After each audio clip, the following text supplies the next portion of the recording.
Filmpje 1. De letters G, dubbel G en CH. Inleiding. De stavering van de bijloeden, dat binnen medeklinkers, G, dubbel G en CH, is in het Fries een beetje oors als in het Nederlands. Dreig om te leren is het likwijls net. Uitlis en voorbeelden G, CH. Aan het begin van een wut of wutlid, dus een lettergreep, broeken we altijd een G, zeg maar naar gin, chaos en archief. Denk erom, de uitspraak van die woorden is maar de G van het Engelske good.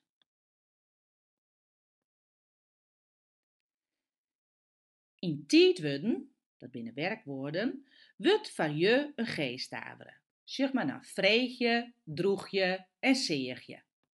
Van de letters D, M en N schreeuwen we ek een G, zoals in vreugde en diafragma. Aan de eind van een wut of wutlid wordt altijd maar CH staveren. Zeg maar naar vraag en beweeglijk. Daarbinnen traaien uitzonderingen en dat binnen de woorden mogelijk, dagelijks en degelijk. Die we maar een G staveren en die woorden moet men uit de holle leren.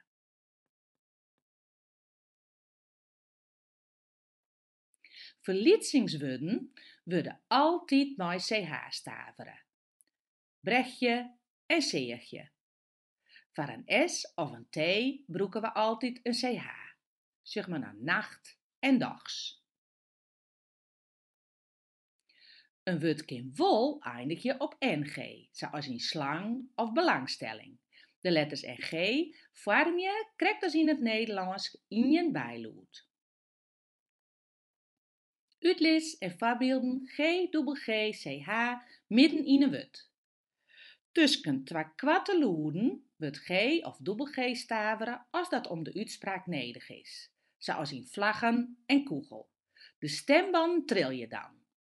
Als bij de uitspraak de stemband net trilje, dan staveren wij het woord met CH, kachel en goochelje. Die stavering komt vaak doorheen met het Nederlands.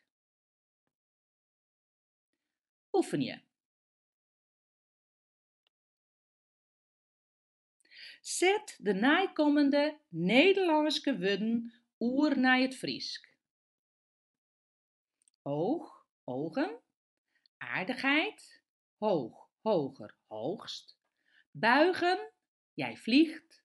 Gezellig, ploegen en een klein ploegje, genoeg. Zet eventueel het filmpje nou op pauze. Dan de antwoorden.